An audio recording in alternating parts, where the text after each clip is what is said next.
Welcome to the Little Reef Shop.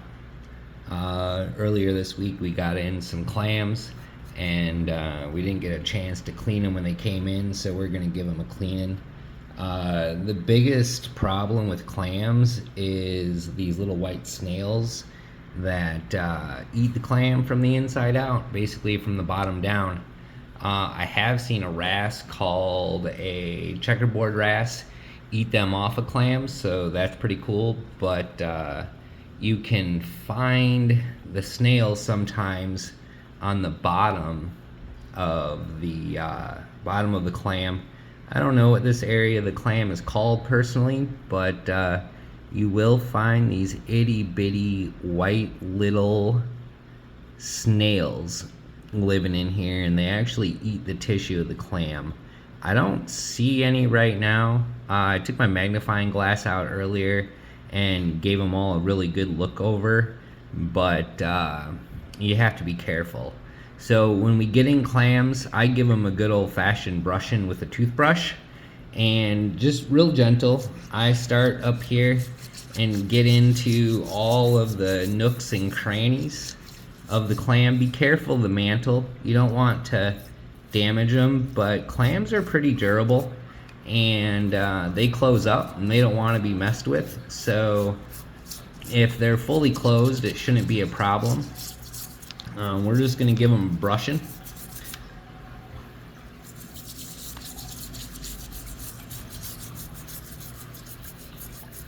Both sides. Be very careful of the mantle and the tissue. They can actually stay out of the water for quite a long time. Correct me if I'm wrong, but I believe that they come from a tidal environment, and in that tidal environment, they are out of the water for a good while. I thought this little speck right down there was one of the snails, but it isn't. I'm not sure what it is.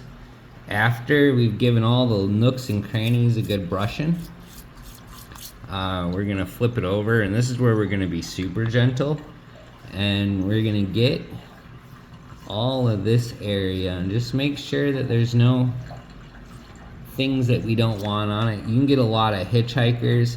I've heard people say that you can dip clams in fresh water, but I don't know if that's true, and I don't have the heart to kill a clam trying. So if somebody knows better than me, give me a shout and let me know. So we're just gonna give this a good brushing, and we want to be super gentle, especially down here by the foot of the clam.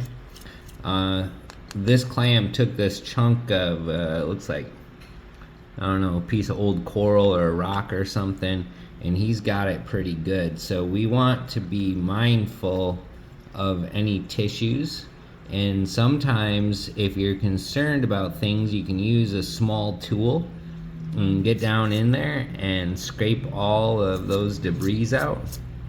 It also makes the clamshell look super shiny and clean, which is fun. This guy's looking really good. So now we're gonna give it a once over, put him back in the tank, and then we're gonna clean up the little one.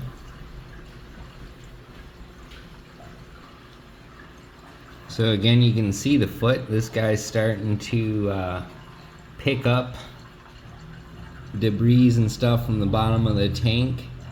So we want to be super kind and super gentle to this tissue, and we are going to give him a good thorough brushing and get any potential undesirable critters out of his little, I don't know what these are called, but that's how you know if he's growing well. And just be super kind. Give him a good brushing.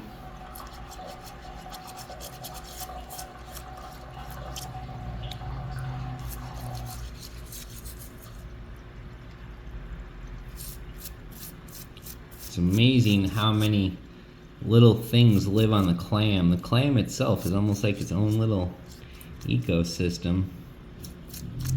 This little gold clam is probably the nicest of the bunch. We want to get down in there, but we want to be super careful of his mantle. You can see a little copepod running around there.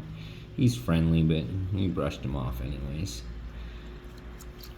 So this is definitely my favorite of the clams that we got in. Somebody needs to buy them, or I'm going to take them home, and it's the opposite of the goal here.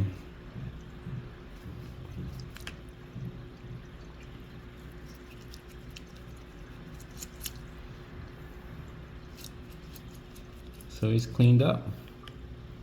Looking pretty good. I don't see any snails on him.